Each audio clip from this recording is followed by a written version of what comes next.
Welcome back. This is the second section of our interview with Tim Keller here on Desiring God Live.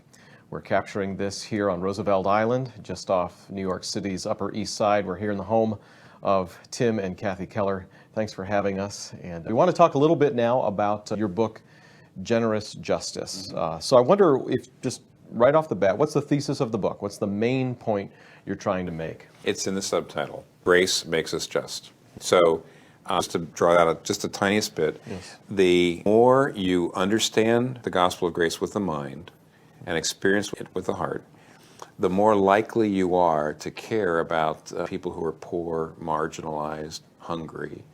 I think that's actually a very important biblical theme.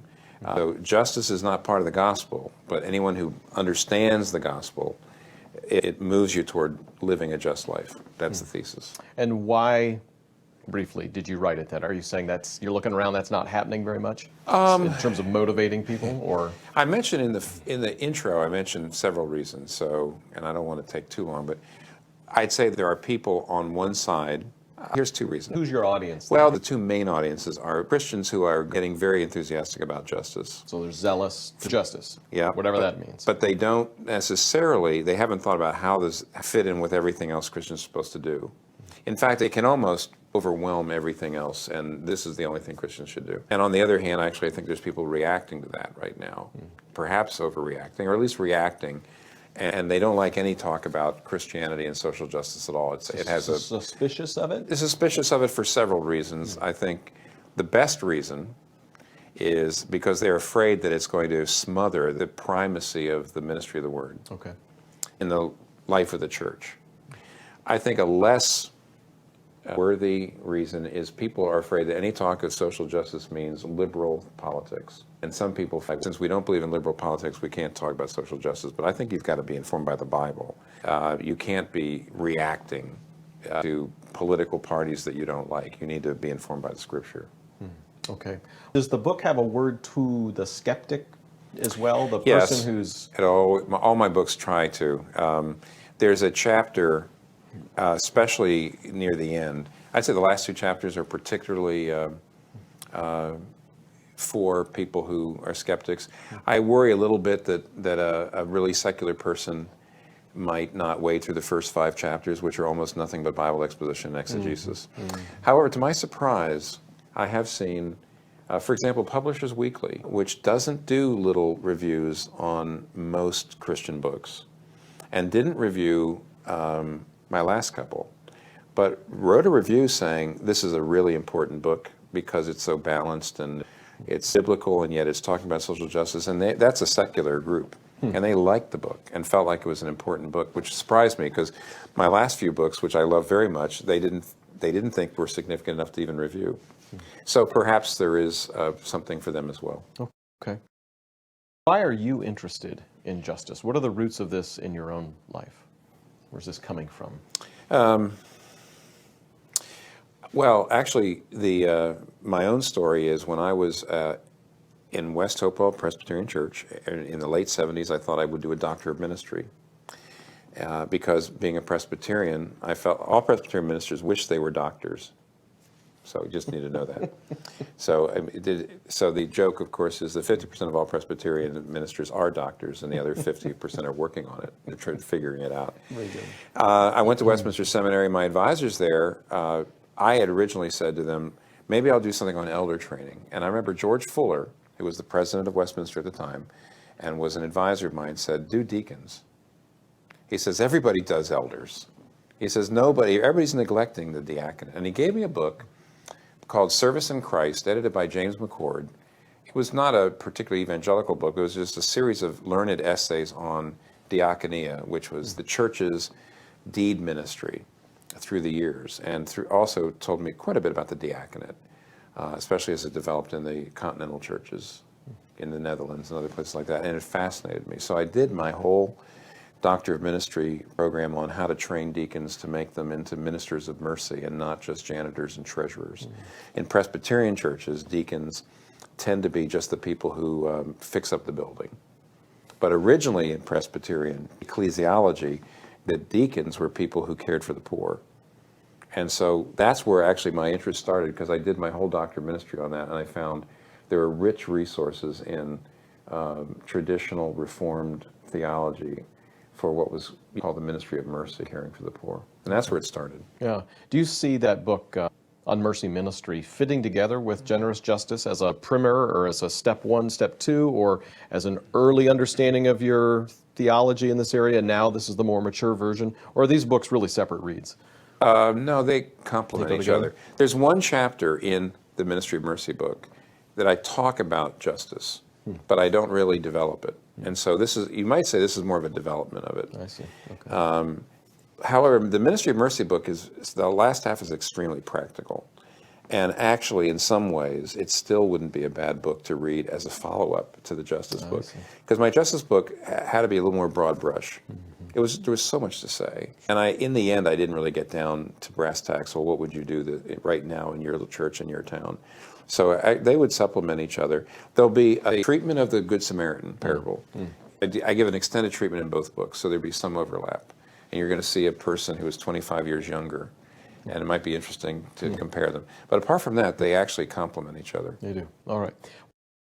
Well, define justice for us here tonight. What do you mean when you're calling people to do justice? What are you calling them to do? Giving everybody what they deserve. All right, tease that out a little bit. Well, see, there's two such radically different aspects to it. First of all, to give people what they deserve means when someone is doing wrong, when someone's doing evil, you should stop them. You should stop them and you should punish them. You should give them what they deserve. And there's a law and order part of justice, which is very, very important. On the other hand, because every human being is in the image of God, Nicholas Wolterstorff, in the last couple of years, wrote a book called Justice, Rights, and Wrongs, which is not an easy book to read. It was written by a top-drawer philosopher to other philosophers. What he would say is that a person in the image of God comes into your presence with certain claims on you. And that is, they have the right not to be killed, not to be beaten, there's a whole lot of things. Now, I think we all intuitively know because they're in the image of God, we may not treat them in certain ways. And therefore, they deserve to be treated with dignity. They deserve to be treated with a certain amount of kindness. See, that's the opposite in the way of law and order. The law and order side is if they've done wrong, they deserve to be punished. But the other side is, as people in the image of God, they deserve a certain kind of fair treatment, care, and you have to go through the whole Bible to find out what those things are. And that's the reason why the whole Bible really is about living justly. You have to say, what does your neighbor deserve from you? There's a place in Proverbs where it says, do good to your neighbor, because it's actually a very hard text to translate, but the best translations, I think, is do good to your neighbor if they have need, which is their due. Now, you owe it to them to love them. In fact, Paul says so. Paul, of course, says, you owe no one anything except the debt of love. You owe it to people to love them. And so that's the reason why justice in the end becomes a very big, comprehensive thing. Maybe too comprehensive for some people's tastes. Some people have actually said your definition is too broad, but I think it's what the Bible says. It's what Paul says. Yeah. You owe it to people to love them. I think a lot of people hear justice and they think charity. And you want to distinguish those? Not too much. On the law and order side, which I think the word mishpat, the Hebrew word mishpat, generally means more righting wrongs, finding people who are doing unjust things, mistreating people, harming people, killing people. You stop them. You put them in jail, whatever. That's law and order, and that's more negative. It's mishpat. Tzedakah, which is another word that means righteousness or justice, has more to do with living in just relationships. And just relationships means living in your community where you're treating people with dignity. Frankly, the best place to see tzedakah is Job 29 and Job 31, where he says, when I see a person who's blind, I do this. When I see a person who's poor, I do this. When I see a person who's a widow and the orphan is what I do. And those things we actually owe people, as far as I can see, in Job 29 and 31. And so, in a sense, charity is not coerced by the government. It's voluntary giving. And yet, from God's point of view, He expects you to be generous with what you have. If you have more than someone else, you should be generous with it. And in that sense, it's justice to be generous. Now, some people say that's just not true. Justice is only punishing evildoers, and charity is not part of justice. But actually, I argue in the book that it is. Well, you take a lot of time, and I so appreciated the first 2 or 3 chapters of the book where you really unpacked the Old Testament teaching on this subject. What do you say to the person who would maybe hear that and say, yeah, but that's the Old Testament. How do you go to the laws that governed a theocratic nation, and how do you extrapolate from that mandates for the church today? Walk us through that a little bit. With care. I mean, the basic principle is the Old Testament laws have some abiding validity, but Christ changes it. So you have the gathering up of the manna. You were supposed to gather and not hoard it, and everybody's supposed to have equal amount. So you have these rules for gathering the manna, which clearly are not applying to us because we don't get manna. And yet Paul, in 2 Corinthians 8, when he says, in 9, when he's talking about how if you're a church with more money, and here's a church of poor people, like poor Christians there because of the famine, you should give to them so that there would be equality, so no one has any lack. And he quotes the passage on manna to show that the principle's still there. And then, of course, there's a pretty, I think a very poignant one is the place where in Deuteronomy 15, where it says, there should be no poor among you. This is, I think, verse 4. Yes. Because if everybody is really living justly the way God wants you to, there won't be any permanent poor people among you. They may fall into poverty, but you'll lift them out because you'll all be so generous.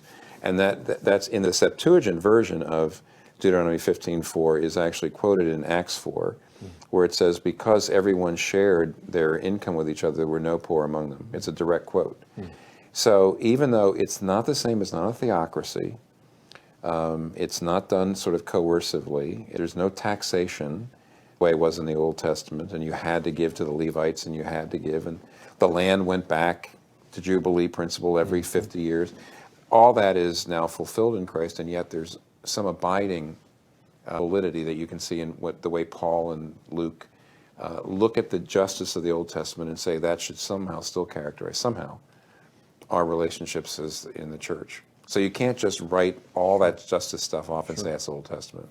So you make the point in the book that basically in the Deuteronomy 15 passage, if Israel was living the way they were supposed to be living, extreme poverty, ongoing poverty ought not to happen. That's right. And you see that carrying over in how the New Testament church dealt with their own, as it were, in the quote from Acts chapter 4, and there were no needy persons among them. Right.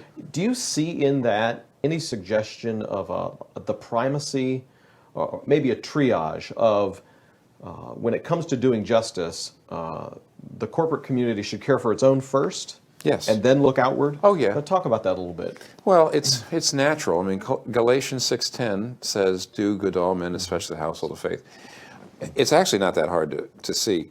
In my own family, let's say my first response, if somebody falls into need within my immediate family or my siblings or my wife's siblings, in other words, if I see people inside our family beginning to fall into poverty, they're our primary responsibility to help out.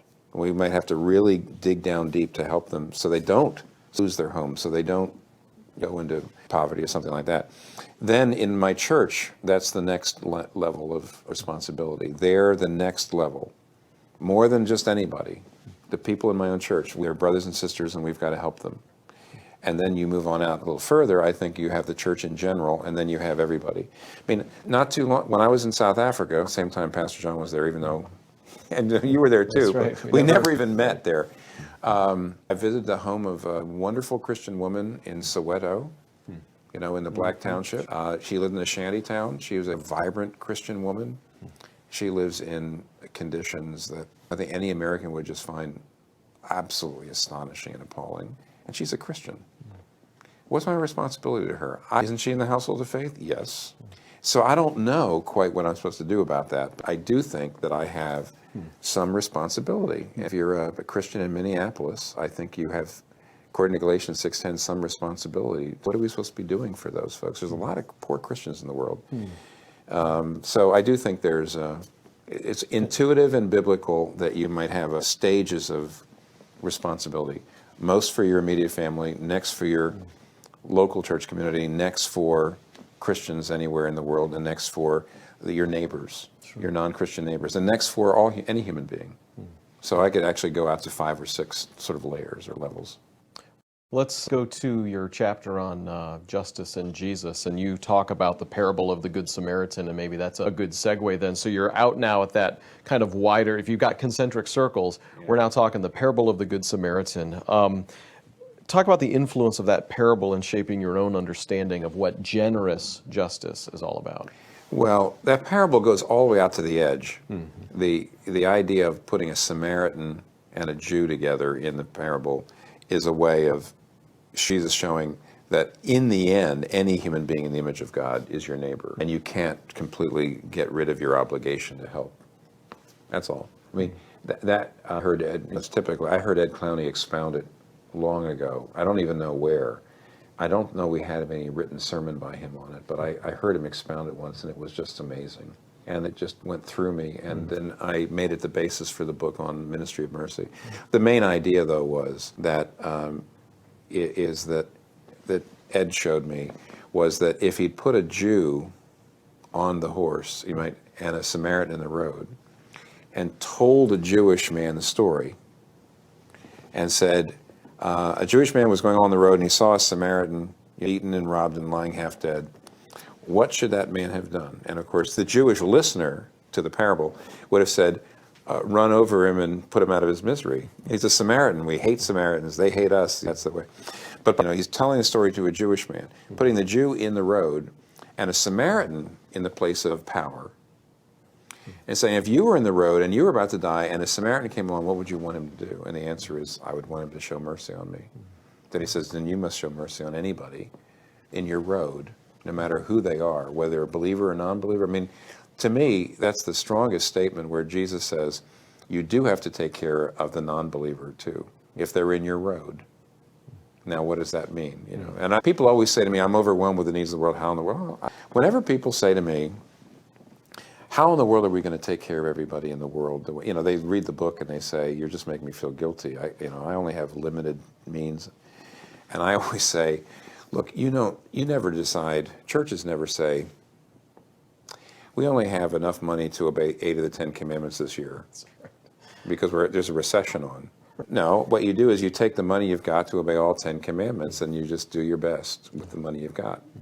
And I just say, you look out there and there's plenty of needs and you only have so much time and energy and money, and use what you have on the needs that are there. That's all. The reality, too, of this parable you cite in the book later on, Jonathan Edwards' argument toward the fact that it really will cost you something. Yes. There's a real sacrifice involved in being generous in dispensing justice. Yeah, that's where he says, look at that term, bear one another's burdens. He says, you realize what that means is if you bear somebody's burdens, that should burden you, or you're not really helping them. And the illustration is, if somebody's carrying a 100-pound weight and you're going to help them bear the burden, then a certain amount of that burden will fall on you. And then he gives an example that's just so brilliant. He says, if somebody says, I can't afford to help the poor, he turns around and says, well, what you mean is you can't afford helping the poor without it burdening you. And therefore, he says, but that's what you're supposed to do. You're supposed to help the poor in such a way that it's a problem, that it means giving up something. It means it should really create almost a hardship. And he says, well, but that's what it means. They're in hardship. If you're going to bear their burden, some of that hardship falls on you. I mean, Edwards was devastating in that treatise on Deuteronomy 15. It was originally a sermon. It's called The Duty of Charity. And it was originally a sermon, and he developed it into a long treatise, and he put it out there. And he devastates anybody's objections to caring for the poor in ways that only Edwards could do. Yeah, wonder if they abuse it. Wonder if they don't repay me. Wonder if they don't snap out of their bad habits. Wonder, all of the modern 21st century objections. Right. He really blows them away. Yeah. Who is the Great Samaritan? I love this just a few pages in the book, a really beautiful unpacking of the Great Samaritan. Who's the Great Samaritan? Well, that's what I got from Ed Clowney long ago. I mean, I remember him saying, I said, well, who is it that has come along and found us lying in our own blood, lying practically half dead in the road, and who does not owe us anything but the opposite of mercy? See, Samaritans and Jews hated each other, and therefore the Samaritan owed the Jew, because probably the Jews had hurt the Samaritan, that did not owe the Jew mercy.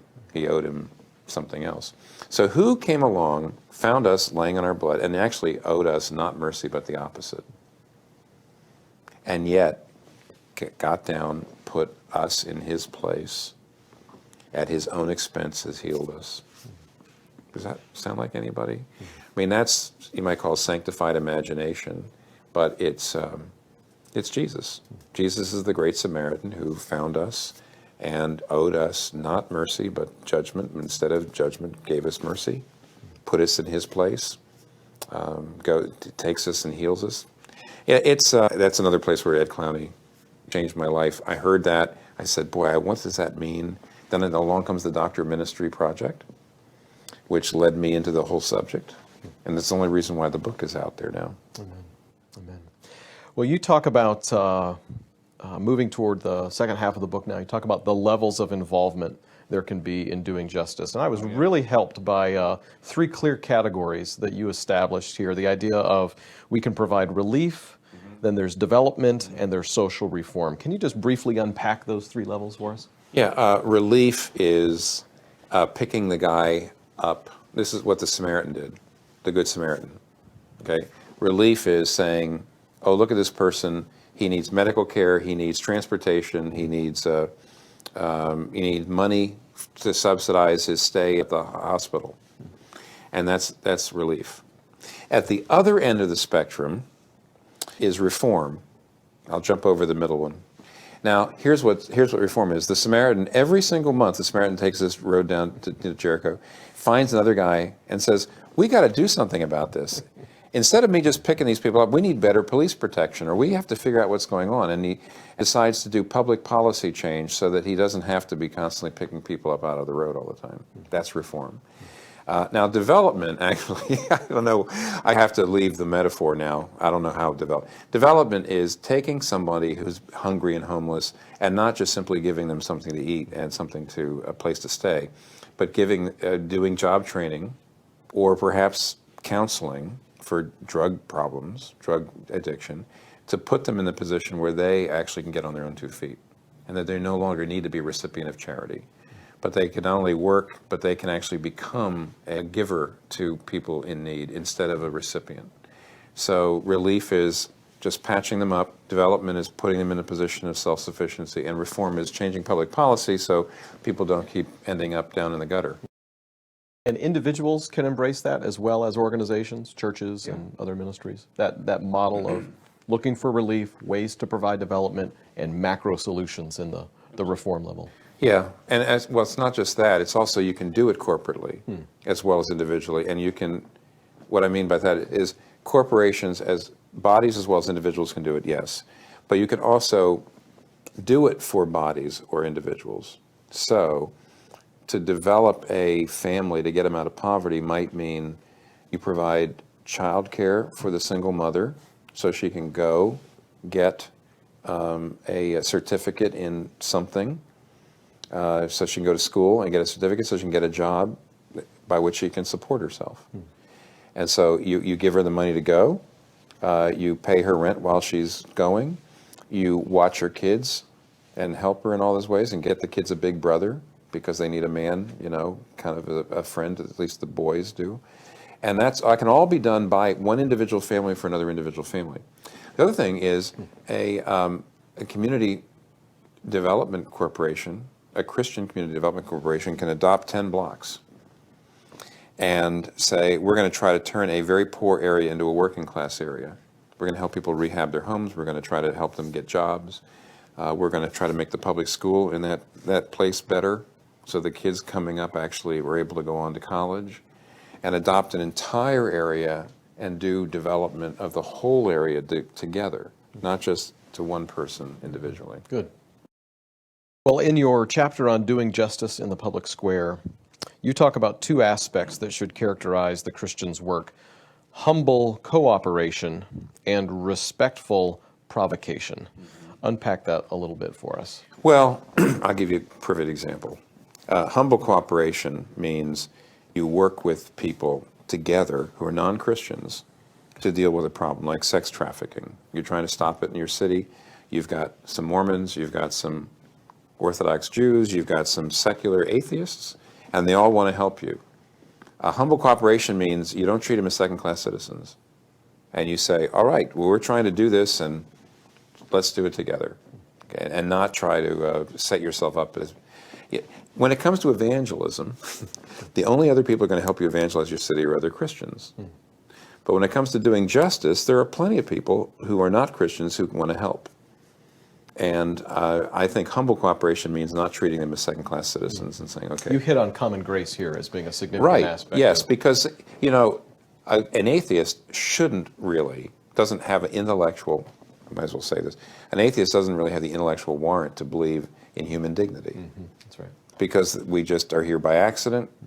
We evolved out of lower life forms, and we feel that human beings have this great dignity, but actually why? And yet, all atheists still know intuitively that human beings have dignity. They know that we're in the image of God, even though they would never admit it. And so, by common grace, they have a value there you can work on. However, respectful provocation means you do have to, I think, explain to people when they want to know, why are you so involved in this justice issue? They say, because of my beliefs in Jesus Christ. And not be afraid to say that. I'll give you a great example. The abolitionists. Very often the abolitionists said, we have a vision for a slave-free country, a country where there's no more slavery. And if you're not, no matter who you are, if you want to help us get there, we'll work together. We'll be equal partners. We want you to know, though, that we're getting our passion for abolition out of our Christian beliefs.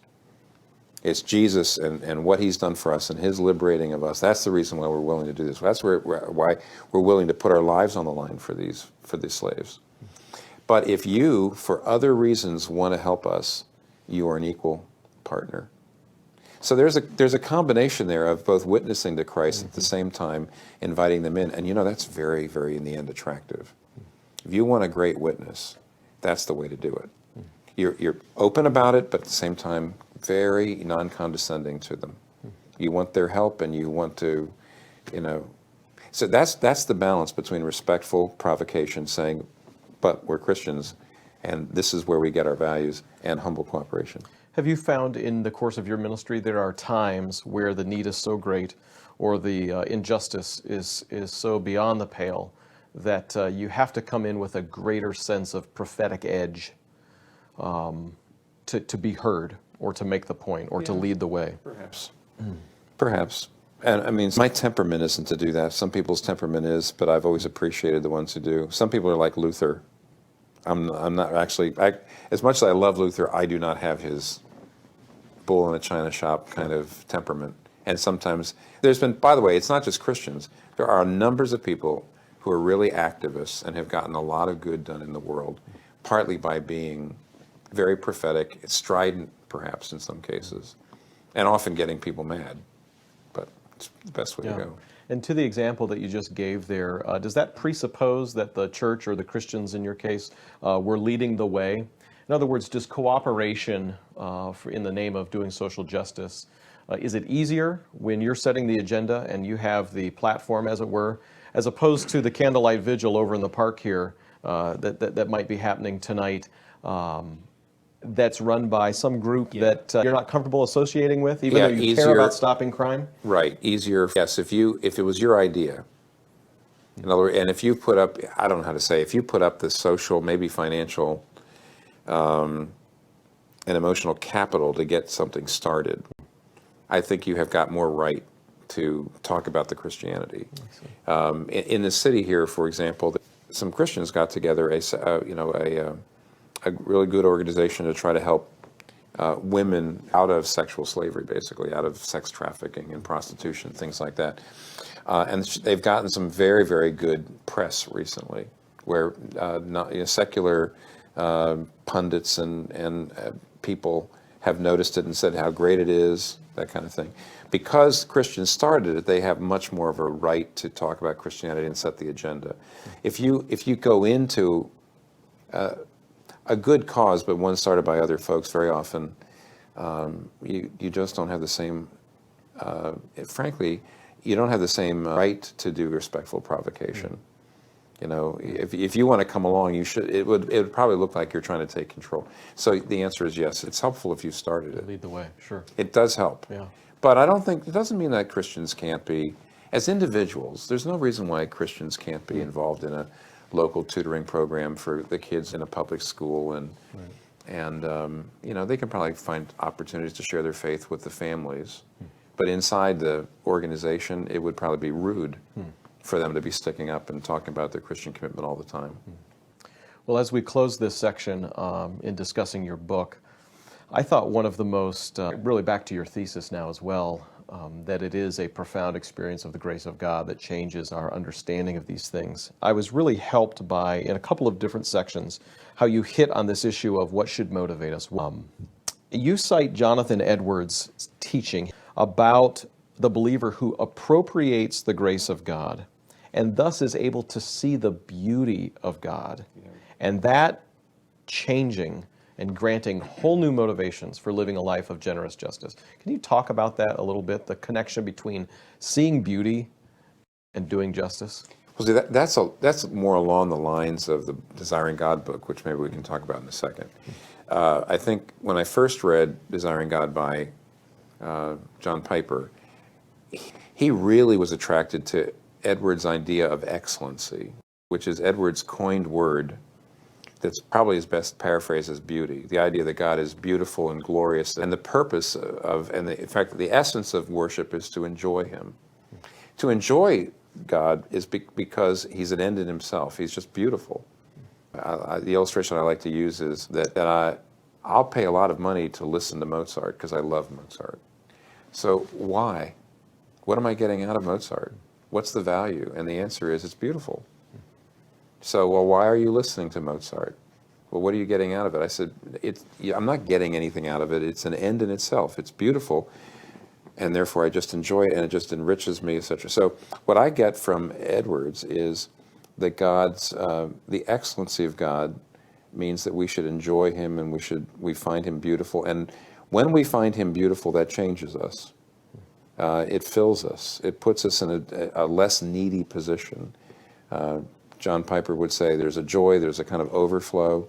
Now, what I try to do in the book was bring out the fact that a woman named Ellen Scarry at Harvard wrote a book called On Beauty and Being Just. And I read the book some years ago, and it was intriguing. She basically was trying to give a secular account of what Edwards talks about. She felt that an experience of beauty decenters you. It makes you less selfish and needy, makes you happier, and makes you therefore more attentive to other people. And she gives an example that I use in the book where Iris Murdoch, who is a philosopher, talks about how she was filled with self-pity until she saw this beautiful bird soaring, and the beauty of it smote her heart. And then afterwards she said, why am I being so self-centered? And so the idea is an experience of beauty somehow decenters you from self-centeredness, and it makes you more willingness to be attentive to other people's needs. And I read that, and I decided, and I saw some other secular reviewers who said that doesn't really work. And they actually talked about the fact that the Nazis listened to, they went out and killed people during the day, and they slaughtered people at night and that kind of thing. And they were filled with beauty. But I kept saying, you know what, I think that she's trying to get at something that Edwards had, it was right about. I don't think just beauty in general makes you good and just. But I do sense that the being smitten with the beauty of God takes you out of yourself so that you're no longer so filled with self-absorption. And that's, to me, the essence of being charitable and just, is not to be thinking so much of yourself, willing to give away things instead of hoarding them. So I really thought that when I read that book that actually what Jonathan Edwards' version of that is right. The beauty of God makes you just. I don't think she's right that just beauty makes you just. Sure. Because too many people love beauty, and then they're mafioso and they kill people, and then they listen to wonderful music at night. And Mozart at night. Yeah. So that's the part of the book you were thinking about, right? Yes, yeah, very much so. You use this, I can't remember if you coined it or if you cite someone else, but the idea of being middle class in spirit. So as we struggle with being turned in on ourselves and needing the gospel, needing to transform us, to have this outwardness, this outward facedness, you talk about the difference between being middle class in spirit and being poor in spirit. Talk a little bit about what you mean by middle class in spirit and how that affects one's view of those who are materially poor around them. If you're middle class in spirit, you're going to have a certain view of those materially poor around you. Yeah, I just meant most middle class people, rightly so, work hard for what they get. Very often poor people aren't even, listen, I think at one end of the spectrum, very often poor people give up. I mean, they know if they work, they're going to get minimum wage, and they can't even pay the rent, and they just give up. They don't have the skills. They give up. And there are, obviously, it's possible to be wealthy and not work because you have the money. That's not usually true of first generation wealth, but second and third generation wealth. You know, you give kids too much money, and then they don't know what they want to do. And middle class people are the hard workers, and they've earned what they get. And I'm afraid middle class and spirit are basically legalists. Spiritually speaking, these are people who say, yes, God loves me, and I deserve it because I've worked very hard. I read the Bible, and I pray, and I'm keeping the Ten Commandments, and I'm trying my best, and He owes me a good life. That's middle class and spirit. And that's in the book. That's my idea. And what that means then, of course, is if you're spiritually middle class, you have a tendency to look down on poor people and say, what's their problem? Look at me. To be poor in spirit means I know I'm saved by grace, and I've only been saved by an act of God's intervention. And I actually am bankrupt spiritually. And by His sheer mercy and grace, He's come down and saved me. And He spent Himself, He emptied Himself in order to save me. That's got to affect the way in which you look at the poor. It just has to. You look at a poor person and you say, why didn't you pull yourself up by your bootstraps? And of course, if God said that to you, you'd be dead spiritually. And you say, well, if I do give that person my charity and grace, then what if they abuse it? But of course, that's happened to you. God's given you grace and charity, and you've trampled on it because you haven't lived the life you should live. See, the more you see yourself as spiritually poor and the recipient of God's wonderful grace, the more your heart's going to go out to the poor. And when you look at the materially poor, in a sense, you're looking in a mirror. And that's my whole point, is that just generally speaking, you see in the Bible that if you're poor in spirit, you care about the poor in materially poor. And if you're middle class in spirit, you don't care about the materially poor. Well, let me read back to you then some of your own quotes here, and this will be our last question in this section here, because I want you to address a certain type of person who's going to read these quotes, and they're going to be undone by them. For example, you have some powerful, what I would say are some statements that indict us all and our lack of heart to the poor. Page 48, you say this. You've just talked about Luke 14, Jesus describing who you should invite to a feast. And you say, quote, to put this in a more modern context, he is saying that we should spend far more money, far more of our own money and wealth on the poor than we do on our own entertainment or on vacations or on eating out and socializing with important peers. And later you note that Jesus is at least calling us to this, to not view our money as our own, and that we should be profoundly involved with and generous to the poor. Later on in the book, page 94, you note, if one doesn't care about the poor, it reveals that at best he doesn't understand the grace he has experienced, and at the worst he has not really encountered the saving mercy of God. And again, quote, if you look down at the poor and stay aloof from their suffering, you have not really understood or experienced God's grace. And of course, in excerpting quotes from the book like that, I don't mean for it to sound more heavy-handed. This was very pastoral and remarkably helpful. But we're going to read through this, and there's going to be a person who reads this and finds their heart filleted wide open by that. And they are deeply convicted, and they really want to change. So to that person who is experiencing, maybe from reading this, a deep conviction of their hard-heartedness or their lack of concern, their lack of appropriating God's grace. What do you say to that person? So they're at that point, what are some next steps for them? Where do they go with that next? Oh, well, they're forgiven. It's the first thing. You probably will only be convicted if you really say, oh, I do know that I'm a sinner saved by grace and I'm being hard-hearted. You'd only be convicted if you believed you're a sinner saved by grace. So the first thing you do when you find yourself being filleted, to use your cute little term, is you do have to say, Lord, please forgive me. You need to ask for forgiveness so that you're not responding out of a kind of an open wound. In other words, not responding strictly out of guilt. You want to be convicted by this, but you also don't. I don't want people to be, just bleeding, bleeding all over the page. They need to say, "Lord, forgive me." I think the second thing to do would be not to rush. I don't say too much about this, but I guess I don't say it at all in there. One of the reasons why the poor are often not helped is because of simplistic understandings of how poverty comes. I do say something about this. Mm-hmm. In the book, I'd say the liberal approach to poverty is it's all systemic injustice. It's just rich people holding on to their money, white people holding on to their money and oppressing non-white people. So it's all a matter of systemic racism, period. And in that idea, all you have to do is just basically give the poor rights and money and everything will be fine. And the conservative view, it's all about moral failure and family failure. And I found that if you actually go into real work with poor people, with either of those reductionistic approaches, you're gonna hurt those people. You're gonna hurt them because the realities are very complicated. I try to say in there that there's many aspects, and I just feel like people are just too quick when they start to feel guilty to run off. They're almost afraid, like, if I need to do something quick before I lose this, before my conscience hardens again. I feel like they honestly need to take their time to find outlets that really are helping people. Outlets that they can either give money to and a little bit of involvement, or give a lot of involvement to and a little bit of money. See, some people have more time than money. And other people have more money than time. And so you have to find the place to give either your time or your money, or a certain percentage of both that fit you.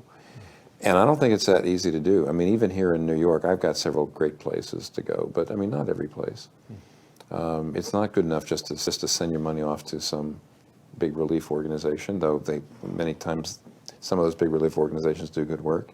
It'd be better for you and your family to get a little bit more involved in something that was more personal. So just don't be so quick. We hope you've been encouraged by the broadcast tonight. If you'd like to learn more about the things that we've been discussing, especially this aspect of how the gospel of the grace of God can change our hearts and cause us to be generous in our justice, I encourage you to pick up a copy of Tim Keller's Generous Justice, How the Grace of God Makes Us Just. Thank you for watching this edition of Desiring God Live. May Christ remain your treasure and your joy.